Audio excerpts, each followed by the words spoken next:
dans la difficulté de la protection de l'innovation. Sur le programme, aujourd'hui, au regard du décalage, moi je vous propose de juste faire un petit twist. Il y a des éléments qu'il va falloir impérativement qu'on aborde ce matin sur la protection, ce que c'est qu'une DI, ce que c'est qu'un brevet. Donc moi j'ai plutôt vous proposer qu'on déroule toute la dimension juridique assez complexe. Qu'ensuite, demain matin, on aborde les éléments liés au NDA, NTA et TTA, qui sont la dimension contractuelle de la protection. Ce sera mieux le matin. Et après, on déroulera sur comment on met en œuvre et comment on protège dans le process et dans notre organisation. D'accord? Donc moi, ce que je vous propose, c'est que l'on se donne 2 heures, 2 heures et quart, 2 heures et demie cet après-midi. Pas plus, sinon vous allez exploser. Parce que vraiment la propriété intellectuelle, c'est... Alors moi, je n'ai pas la prétention aujourd'hui de vous dispenser d'une formation à la propriété intellectuelle. L'objectif de cet après-midi et de demain matin, c'est de vous sensibiliser, de vous donner les éléments premiers à avoir à l'esprit quand on doit traiter de propriété intellectuelle. Vous êtes en contact avec des chercheurs, vous êtes en contact avec vos équipes dans les laboratoires. Il faut avoir en réflexe, protéger son labo. Ça passe par des cahiers laboratoires, ça passe par des protections de clés USB, ça passe quand vous avez des visites inopinées d'industriels ou de journalistes. Toute diffusion de vos recherches peut être considérée comme une divulgation. Donc, je vais commencer la partie protection en vous donnant un exemple de choses que nous avons vécues, nous, à la SAT. C'est un chercheur dans un laboratoire corse qui accueille une classe de 3e au collège, simplement pour présenter son laboratoire. Dans les petits collégiens, il y en avait un qui filmait avec son téléphone. Et après, du film, il en a fait un petit montage qu'il a mis sur Internet en disant « ma sortie scolaire avec mes copains en 3e ». Sauf que ne serait-ce qu'en balayant la salle, il y avait sur un tableau de Leda des formules. On a réussi à prouver par A plus B que ces éléments-là montraient qu'il y avait une divulgation. Le savoir n'était pas encore protégé. Le chercheur n'a pas pu revendiquer la propriété. Vous imaginez la situation. Les collégiens hauts comme ça qui filment dans votre laboratoire, vous ne pouvez plus protéger. Donc c'est très important de protéger dans tous les sens du terme. Donc, on va sortir du film un peu de science-fiction, on va vous dire attention, il peut y avoir un collégien qui vient filmer. On va sortir du film des grands groupes de différents pays qui viennent dans vos laboratoires pour identifier ça. On ne va pas traiter d'intelligence économique, ce n'est pas le sujet. On va juste traiter de la dimension juridique et des éléments essentiels pour protéger. D'accord? Et tout ça donc en cet après-midi et demain matin. Donc c'est très court, donc on va essayer d'aller en synthèse à l'essentiel. Vous m'avez dit dans le tour de table tout à l'heure que certains avaient déjà eu des formations sur la propriété intellectuelle. C'est bien ça? Moi, je me tourne le regard, je me trompe. Non? Donc c'est totalement frais pour vous. Non, mais dans la formation, dans le cadre du projet Satellite. Oui. Donc il y avait les formateurs étalés, nous ont parlé un peu du processus. Alors, un peu, juste quelques exemples. On va rentrer beaucoup plus dans le détail parce que pour nous, à la SAT, c'est un élément fondamental. Ok? Alors, un élément fondamental, pourquoi? Parce qu'on a besoin de faire une analyse juridique de la propriété intellectuelle, pays propriété intellectuelle. Ok? Ça nous permet d'identifier la nature de l'invention. Ça nous permet d'identifier la stratégie de protection et de vérifier les critères de brevetabilité.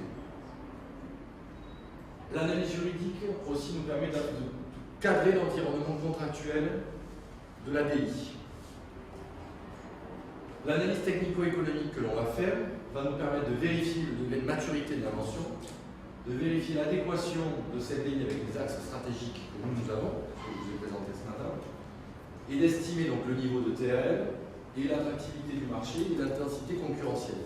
Pour nous, c'est un élément essentiel. Sans ça, on ne sait pas où on va. Parce qu'on pourrait protéger tout et n'importe quoi. On pourrait protéger le bouchon de cette bouteille. Mais c'est déjà breveté. Ok? Donc, un élément essentiel. Ce matin, on l'a abordé, je vais aller très vite. Distinction entre découverte et invention.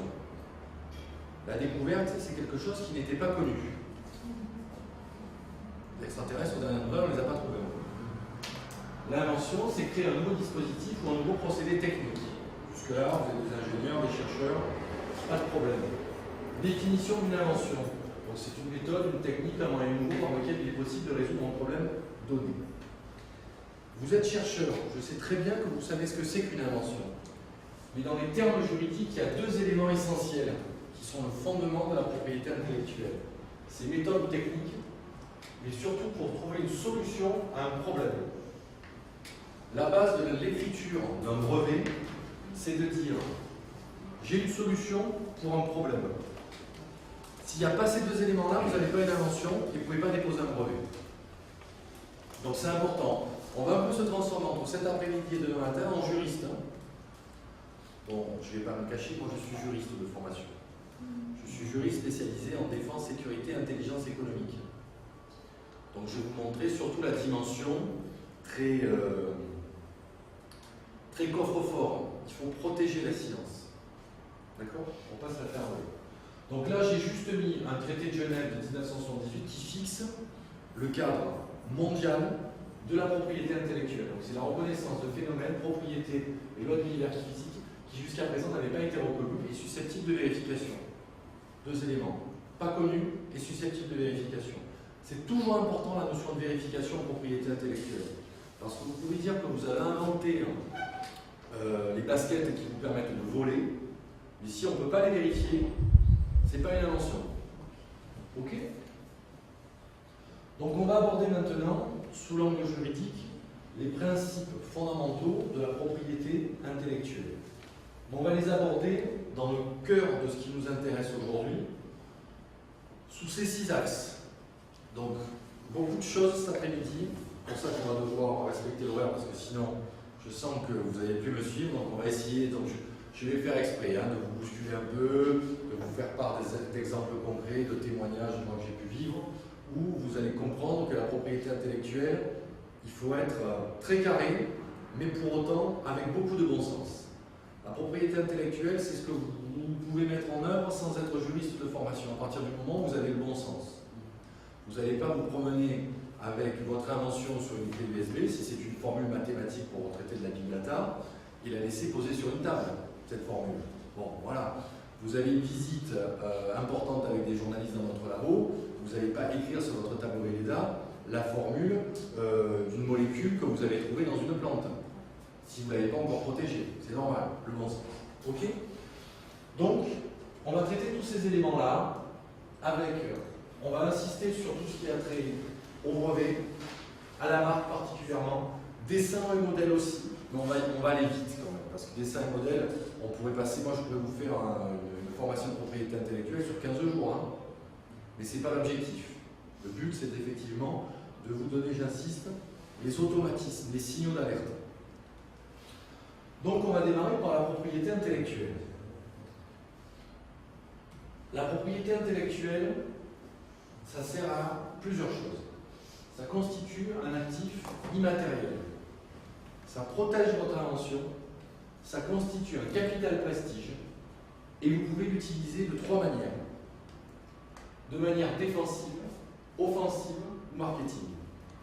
Défensive, protéger le produit, le marché. Offensive, vous faites un brevet bloquant pour contrer la concurrence.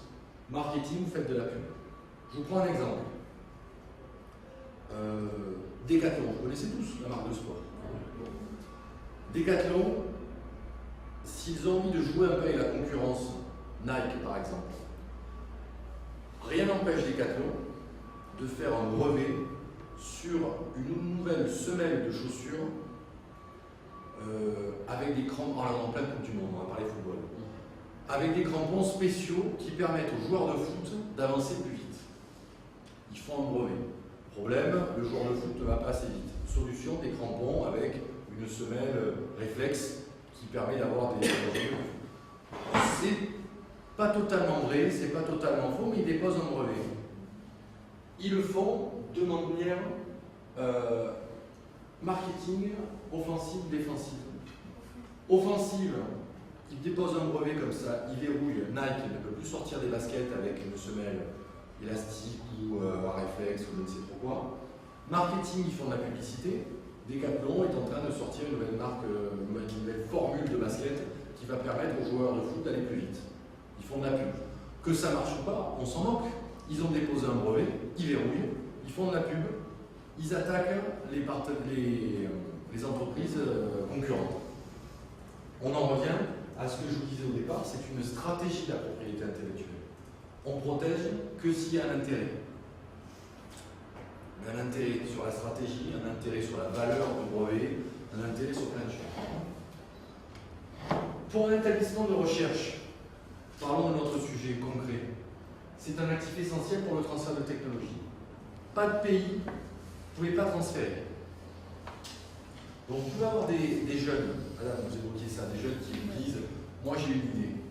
Moi j'en ai plein des idées. Tous les matins, excusez-moi, j'ai des idées. Ce matin, je me suis dit, tiens, je voudrais bien avoir des petits réacteurs dans le dos qui me permettent de voler plus vite, d'aller survoler un peu le désert, prendre des photos. J'ai une idée, mais je n'ai pas de propriété intellectuelle, donc je le brevette. Donc, on est souvent confronté, la plupart du temps, quand on est face à des étudiants qui sont pleins de dynamisme et de bonne volonté, ils ont plein d'idées. Sauf qu'il faut concrétiser l'idée, il faut que l'idée vienne d'un problème, parce qu'en l'état, moi, l'exemple que je viens de vous donner un peu marrant, des fusées que je me mets dans le dos, là, un peu comme James Bond, hein, dans un film, là, où on le voit qui décolle comme ça. C'est pas vraiment une invention. Il n'y a pas de problème.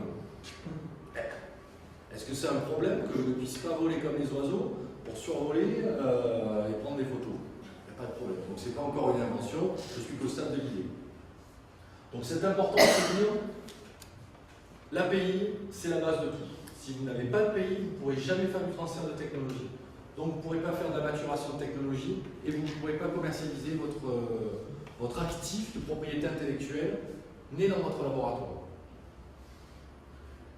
Alors la propriété intellectuelle, en revanche, là on rentre dans la complexité du sujet. Il y a deux types de propriété intellectuelle. La propriété littéraire et artistique, la propriété industrielle. Et elle concerne marque, dessin, modèle, brevet et tout ce qui est autre. Et vous avez un troisième élément qui est aussi essentiel, c'est le savoir-faire. Alors je l'ai mis plus en retrait, c'est pour ne pas complexifier la chose. Mais on va en parler, c'est prévu. Ok? Ça c'est un élément où, a priori, vous me diriez, moi, je suis chercheur en mécanique, je ne suis pas de la propriété littéraire artistique. Moi, je vais vous dire, ça dépend. Ça dépend. On va le voir avec des cas d'espèce précis. Donc, on retient propriété intellectuelle, artistique et littéraire, l'industriel et le savoir-faire. Trois éléments. Et tout est protégeable. Alors, point commun entre une PI et le PLR, c'est un droit exclusif. C'est le droit d'interdire. La propriété intellectuelle, c'est une seule chose à retenir sur tout ce qu'on va se dire pendant 2 jours et demi. C'est juste ça. La propriété intellectuelle, c'est votre droit d'interdire. C'est génial, le droit d'interdire. Vous avez créé un algorithme, vous avez créé une molécule, vous avez créé un système mécanique particulier qui résout un problème. Vous avez le droit d'interdire l'utilisation de cette chose que vous avez créée. Mais après, vous pouvez céder les droits d'utilisation. Mais vous avez ce droit d'interdire. Okay. C'est un droit d'exception car il confère un monopole. Vous êtes l'unique et seul propriétaire de ce droit d'interdire. Je ne vais pas trop vite. Vous me dites, hein, parce que plus on va avancer, plus on va tomber dans des sujets très juridiques.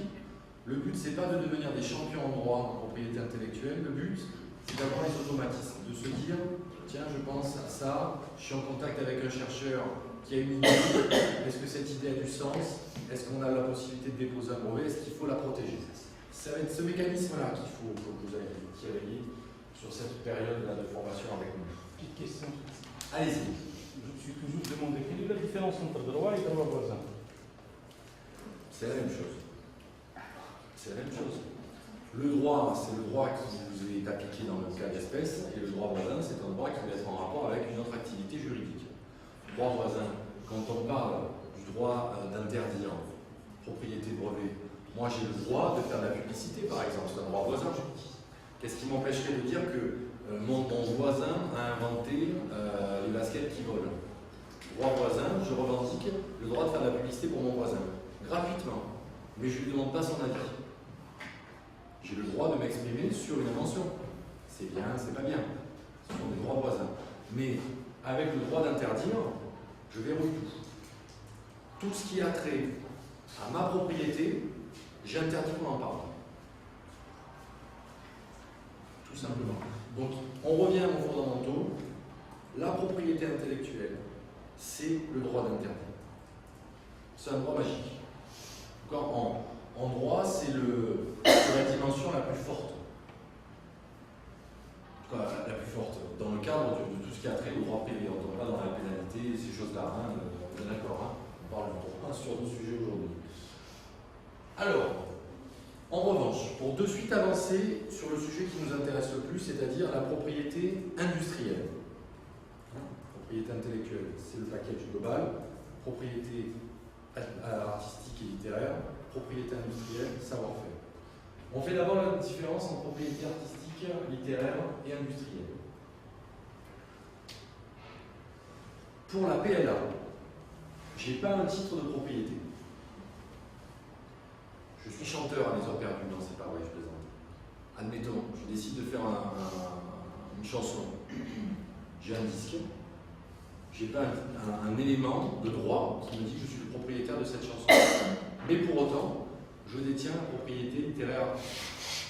Ok? En revanche, propriété industrielle, j'ai inventé le bouchon qui ferme les bouteilles comme ça. Je vais avoir un brevet qui va me dire que je suis propriétaire de cette propriété industrielle. Ok? Pas de limite dans l'espace. Toujours, je suis chanteur de rap. J'invente une chanson, mon titre de rap, je le fais en France. Au Brésil, je suis toujours propriétaire de cette chanson. En revanche, pour la propriété industrielle, il y a la territorialité. Je dépose un brevet en France, mon brevet, il vaut pour là où je l'ai protégé, il n'est pas protégeable au Japon ou en Chine. Ok? Le droit naît de la création pour la propriété littéraire et artistique. D'office. Victor Hugo, il a écrit Les Misérables, il est propriétaire de l'œuvre Les Misérables. En revanche, j'invente le skateboard à réaction, il faut que je fasse la demande auprès d'une entité supérieure pour démontrer que c'est moi, le propriétaire, qui a inventé le skateboard avec les petits réacteurs.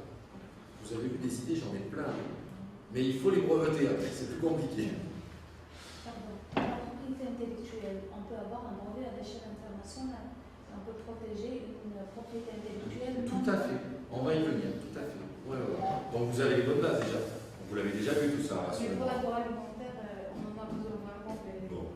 Mais effectivement, on va voir la dimension de la territorialité pour les brevets, parce que ça, c'est un élément essentiel. Okay. Donc je fais exprès de mettre un peu l'accent sur des choses sympatoches et rigolotes, parce que sinon, je vais vous perdre. Après le repas, avec la chaleur, sur le volet juridique, je ne veux pas vous perdre. Restez avec moi. Dès que vous vous sentez fébrile, vous me faites un signe, vous me posez des questions, et on essaie de... Il y a des cafés aussi. Il y a des cafés en tant que logique. Et puis si vous voulez qu'on fasse une pause dans le timing, là, vous n'hésitez pas, vous me dites. Ok? Alors, pour la PLA, pas de limite pour le droit moral, c'est illimité. En revanche, c'est limité dans le temps pour la propriété industrielle. Hein? Je reviens à mon design de bouteille. 10 ans après, n'importe qui peut prendre ce design de bouteille et l'utiliser. Okay? On le définit dans le brevet. Tout à fait.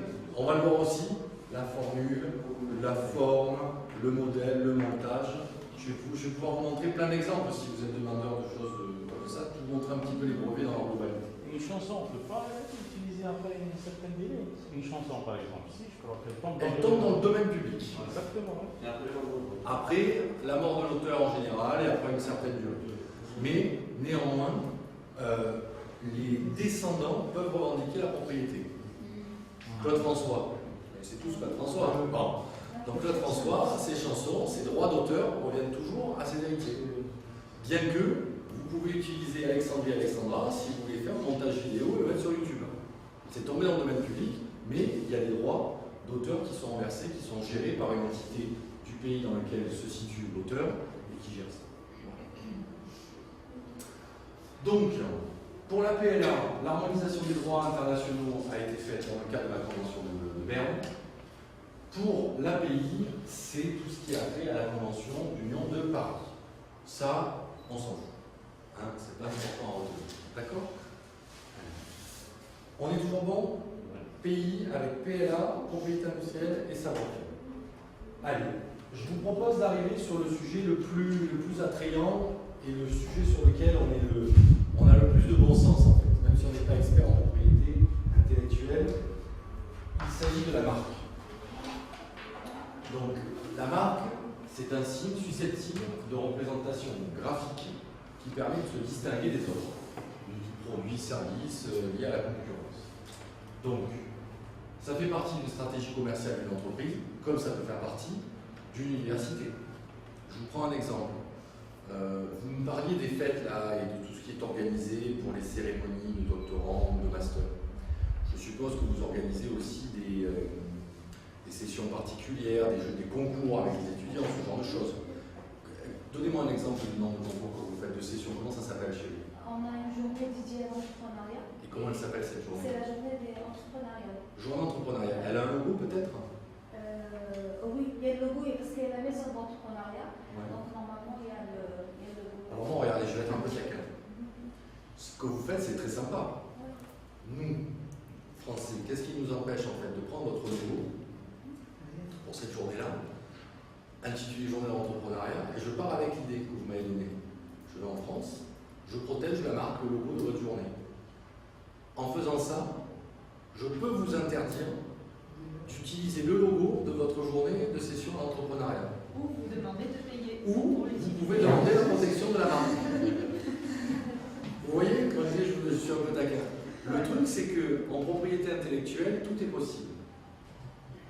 La moindre chose doit être protégée. Moi, typiquement, j'ai créé une marque. Cette marque, j'ai protégé le logo, la marque et ce qui est lié au concept de la marque.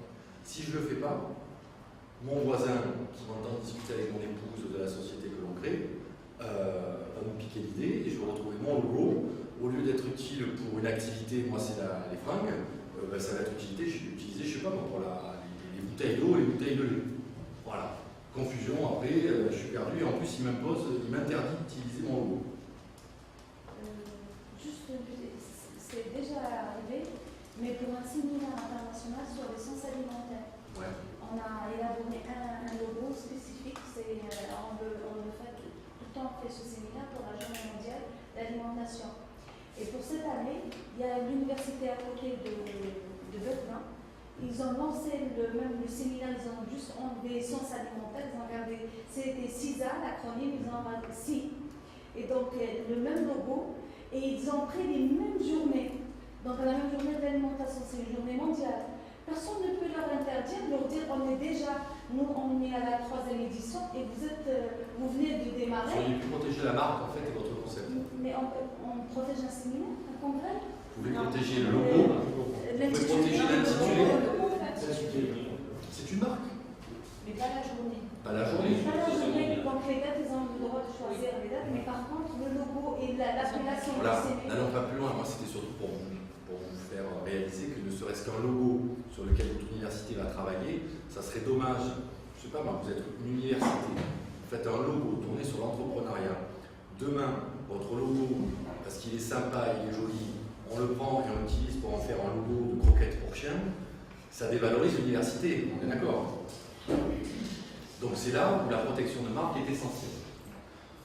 Donc, à travers le monde, on compte qu'il y a 16 millions de marques à l'heure actuelle. Donc, allez-y, faites des logos, faites des marques, protégez. Ça coûte pas trop cher la protection de marque. Mais Et c'est le droit limité d'interdire. en temps. Et c'est limité par contre. Après, il faut renouveler.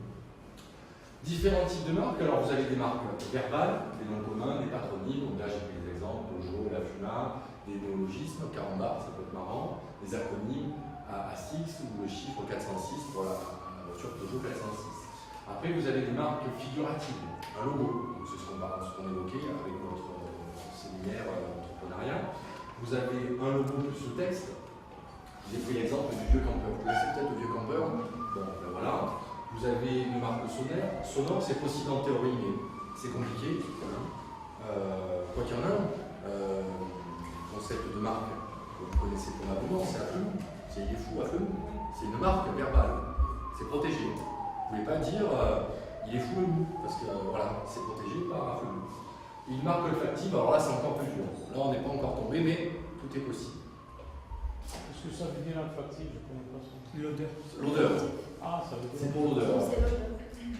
Par exemple, j'ai mis ça, l'odeur de lèvres fraîchement couplée sur une balle de tennis. On pourrait. Demain, je suis fabricant de balles de tennis. Je pourrais dire que ma marque, on la reconnaît sans logo, sans rien, mais juste à l'odeur de la balle de tennis. Mais le parfum, c'est plus concret. Le parfum se fonde non pas sur l'odeur, mais sur le logo, la pictographie, la composition, la formule, toutes ces choses-là. C'est pas l'odeur, c'est vraiment une formule scientifique. Voilà. Vous voyez, toujours le bon sens, on déroule. Les marques, c'est le plus simple. En termes de sensibilisation, il n'y a pas de difficulté. Alors, la marque, condition de validité d'une marque. Il faut qu'elle soit distinctive, dont l'usage n'est pas interdit. C'est-à-dire, il n'y a pas quelqu'un qui a déjà déposé ça, ou sinon, ce n'est pas une marque qui revendique le droit d'arracher les ailes des coccinelles, par exemple. Bon, ça, c'est pas interdit, mais bon, c'est ce que je veux dire. Disponible surtout. Ok.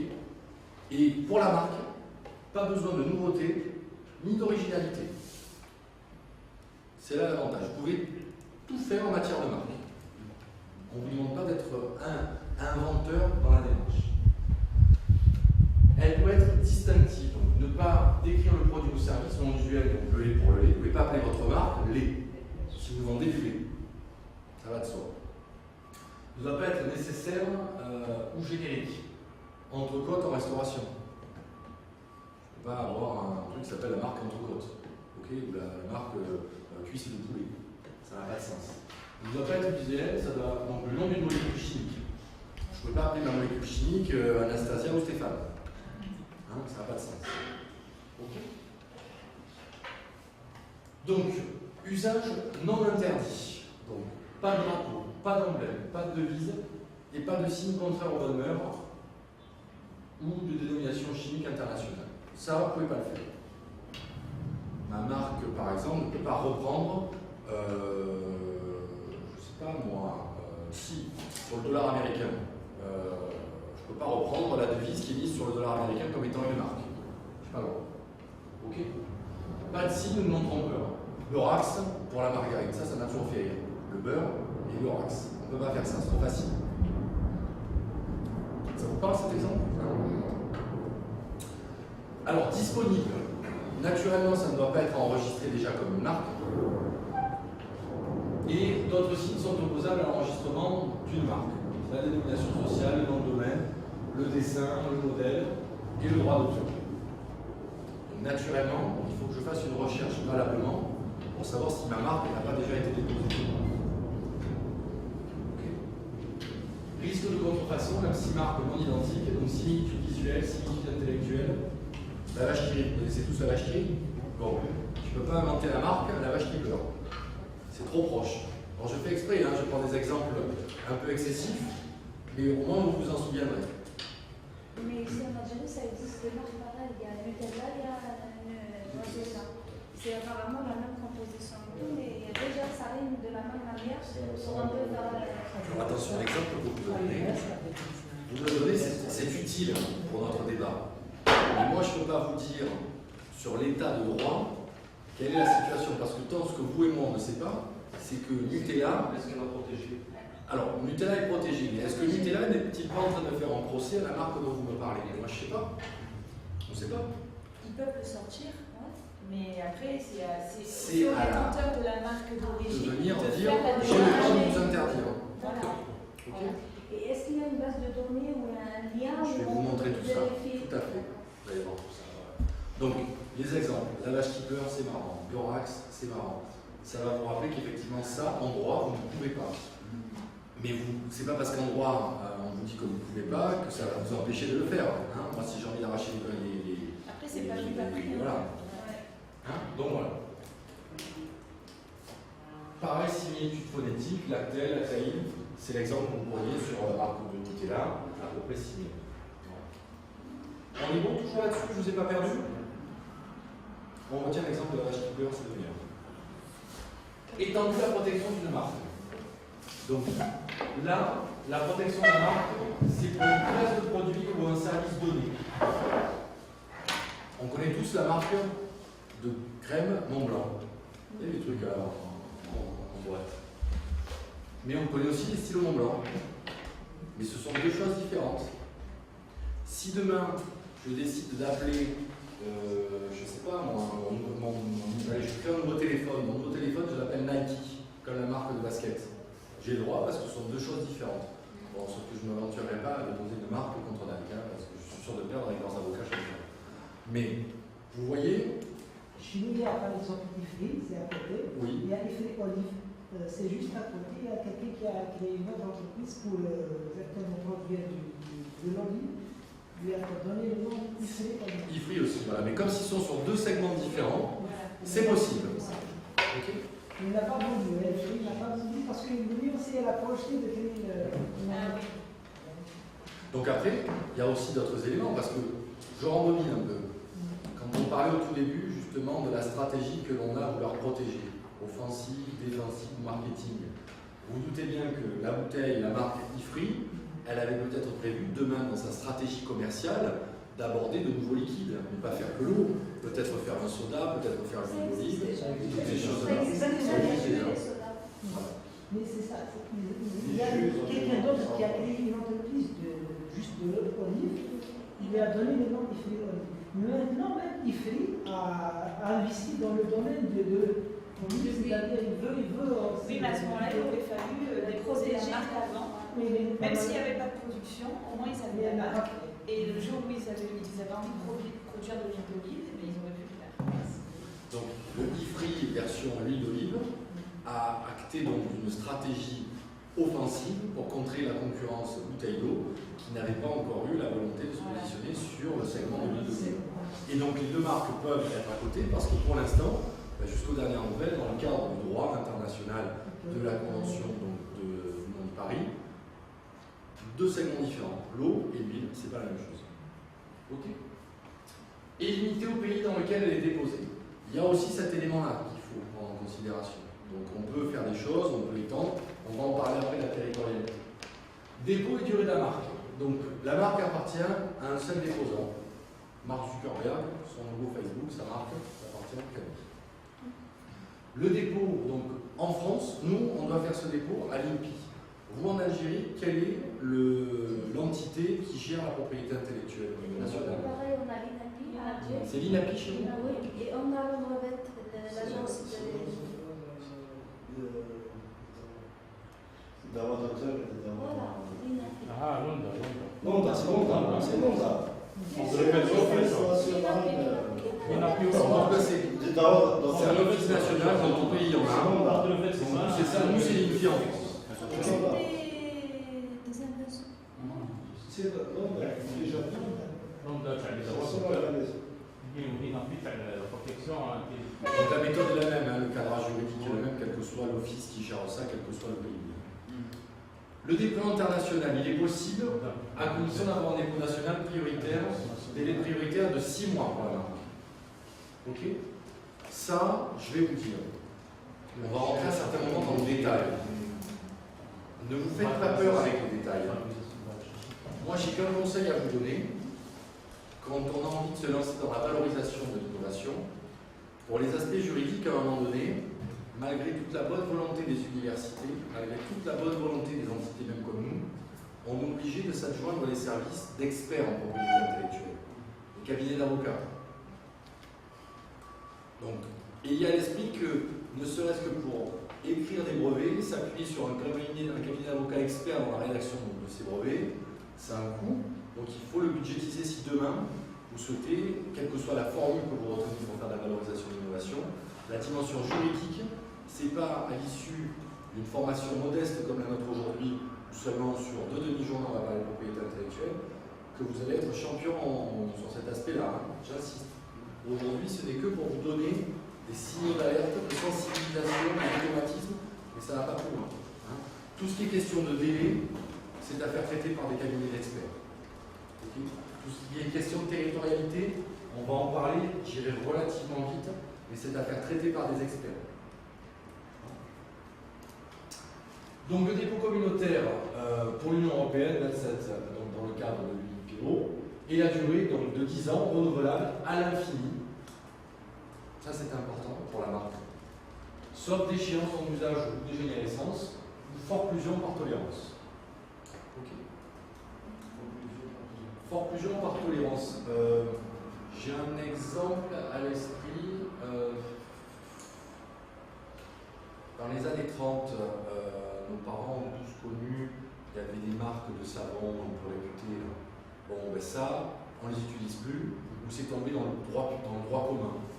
J'ai plus la marque de savon là. Vous savez, c'était, on a eu un petit bébé là, avec des fesses à l'air, avec le savon. C'est pas le savon Marseille, c'est autre chose. C'est ce genre de produit après. C'est comme si demain, Nike fait banqueroute, ne vend plus, et on se retrouve dans 70 ans quand nos petits-enfants nous diront « Ah, ben Nike, je m'en souviens, mais c'est une marque maintenant, on ne met plus ça, on a des baskets d'une autre marque. » Okay, c'est une conclusion, on n'en a plus.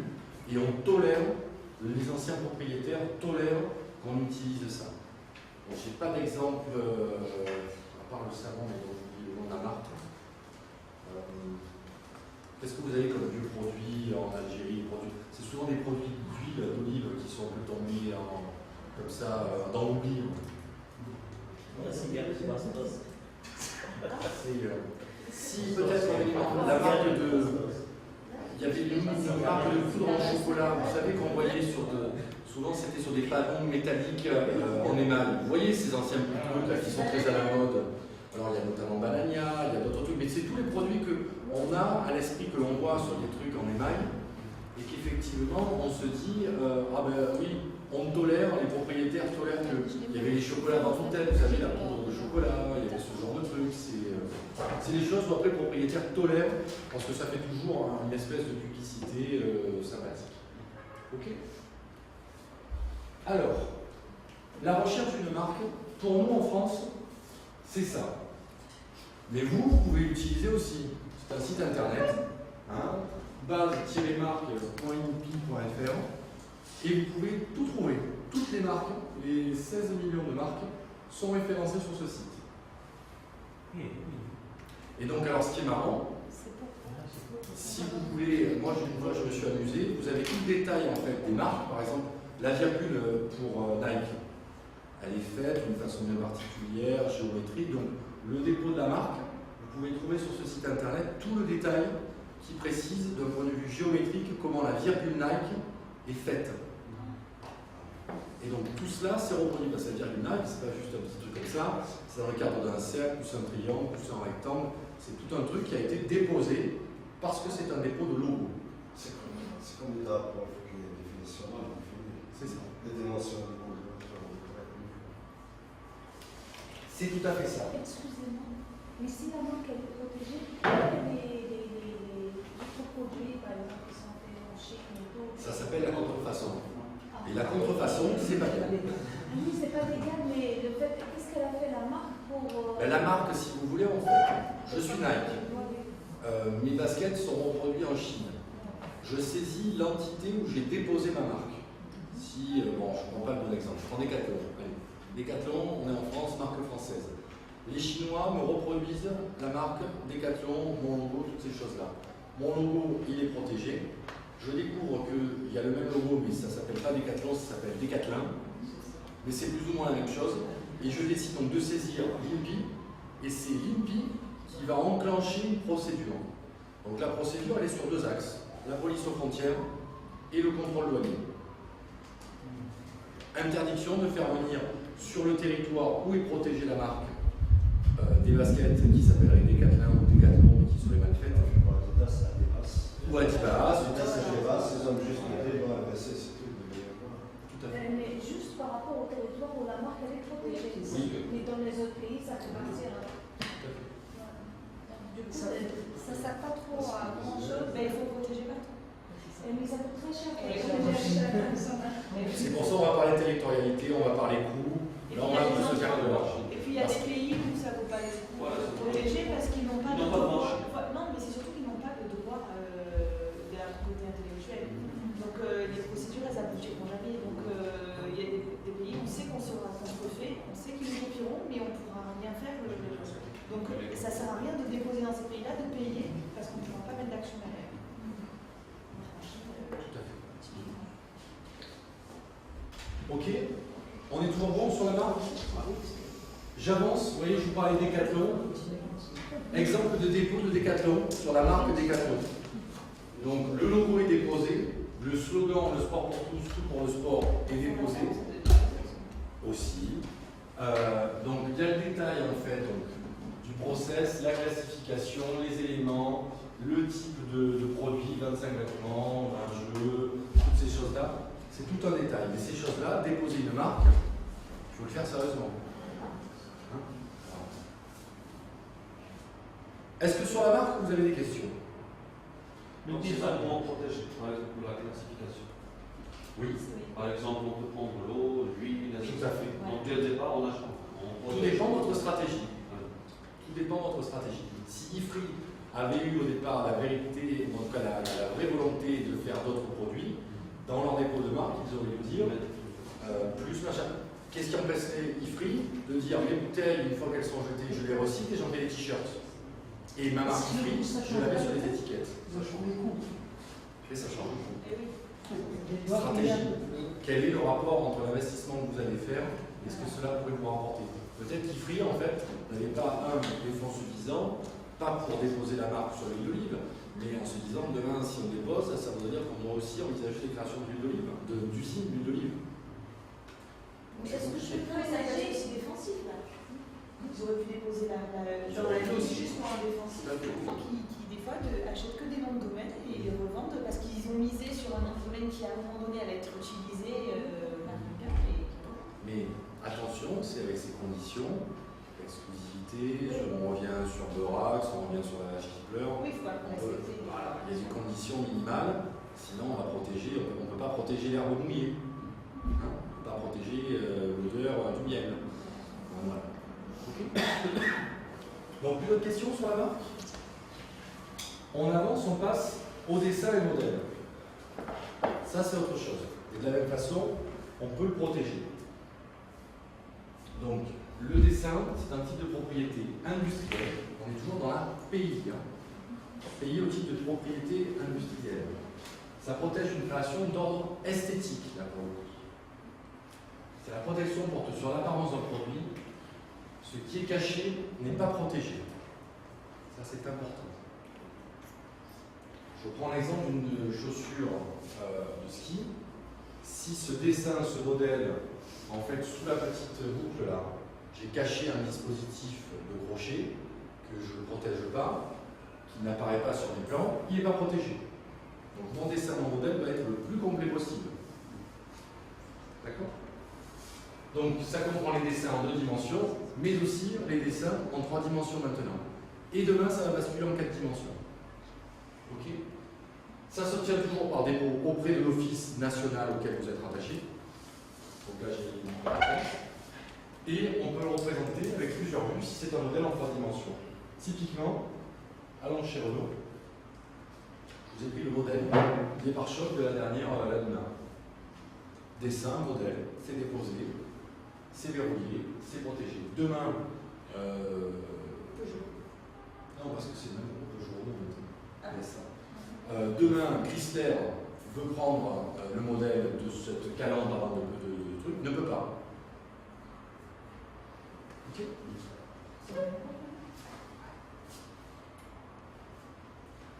Dessin et modèle donc. Condition, en revanche, s'il faut une nouveauté. Le dessin ne doit pas avoir fait l'objet d'une divulgation antérieure au dépôt.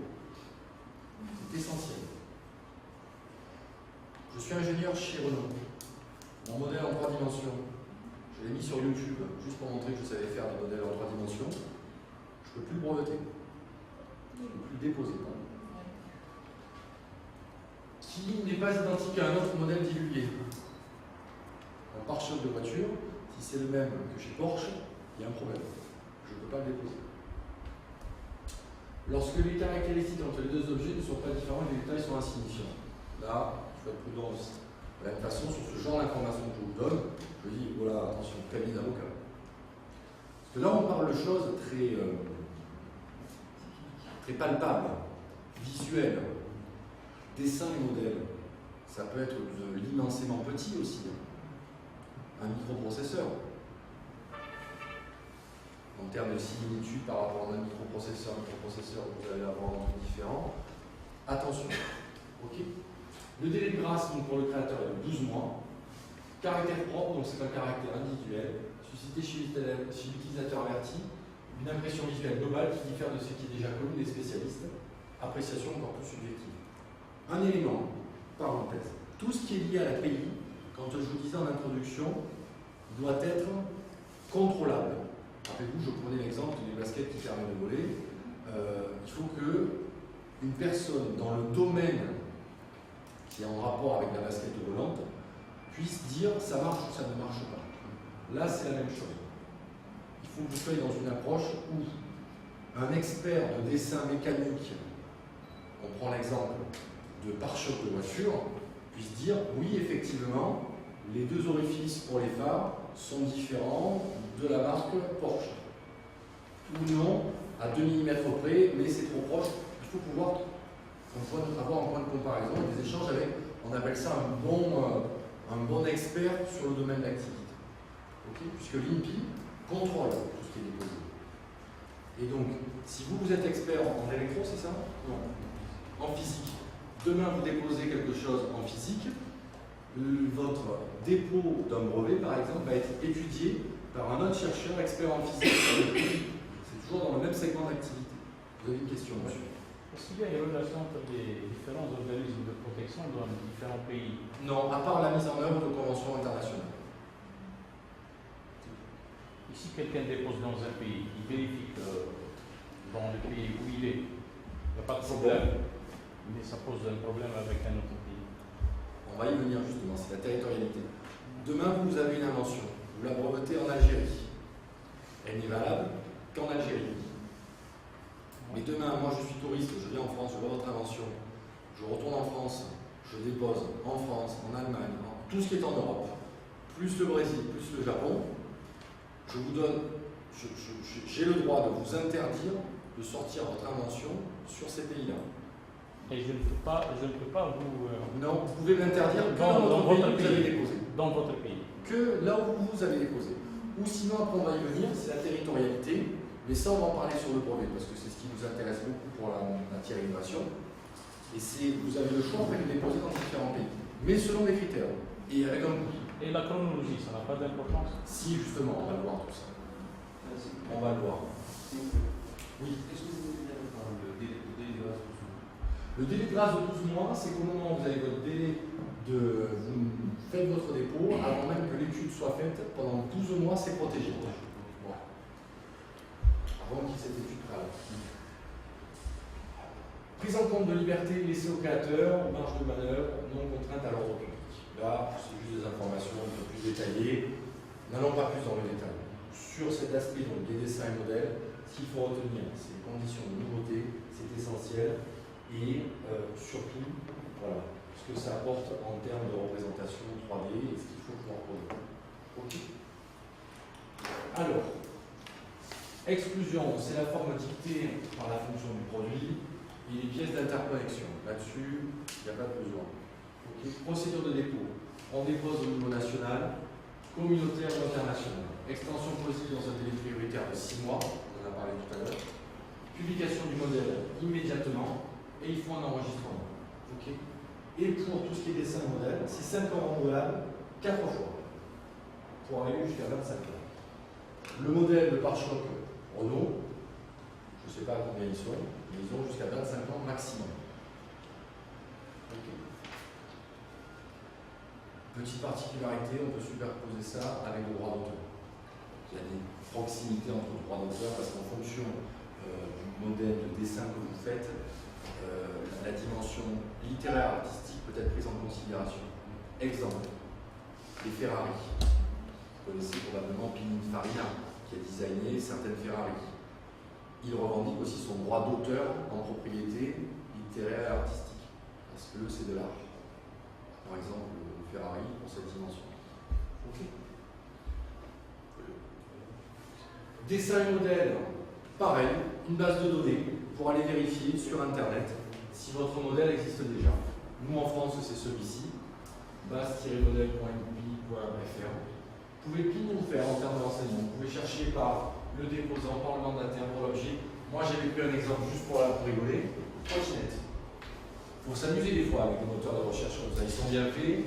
Vous tapez le mot trottinette et vous voyez tous les dessins et modèles de trottinettes qui sont protégés dans notre pays ou au-delà. Et donc là, on peut rigoler. Des trottinettes avec des formes particulières, des trottinettes à 6 roues, des trottinettes avec des petites ailes, des trottinettes un peu comme une moto Harley Davidson un peu bizarre. Il faut aller consulter ces choses-là. En fonction de votre domaine d'activité, si vous êtes sur le segment méca par exemple, ce site-là, vous pouvez avoir des fourrures fantastiques. Moi, j'ai fait trottinettes. C'est une base de données juste en France ou c'est pour la France et il y a des ramifications avec les sites internet s'il y a des brevets qui sont déposés au-delà du territoire national.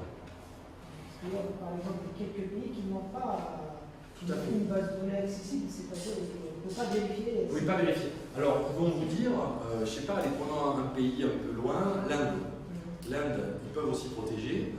Est-ce qu'ils sont avec une base de données sur Internet? Je ne sais pas, mais admettons, vous pouvez très bien aller à l'INPI en Inde, accéder à leurs archives sous format papier. Je dis l'Inde comme j'aurais pu dire en notre pays, l'Australie, je ne sais pas, n'importe quoi. Mais normalement, vous avez cet accès-là. Tout est Internet, nous en tout cas, on est organisé comme ça. Voilà. Donc on a vu la marque. On a vu les dessins et modèles. On a vu que c'était déjà très compliqué. Là, je vous ai mis une autre base de données. Non, c'était référence pour la trottinette Décathlon, pardon. Parce que je vous avais fait ça, mais j'étais allé plus loin dans ma folie. Référence au numéro d'enregistrement. Donc Décathlon, par exemple, a enregistré un modèle de trottinette en septembre 2011, avec une publication donc, le 29 avril 2011. Ils ont fait 21 modèles, c'est avec une classification, et c'est valable ce modèle de trottinette-là, qui est valable jusqu'en 28 juin 2020. Et ça a été fait de dépôt à l'INPI dans le Nord-Pas-de-Calais, parce que le siège de Décathlon est à Lyon. Voilà, donc vous avez toute une ligne d'informations comme ça que vous pouvez prendre.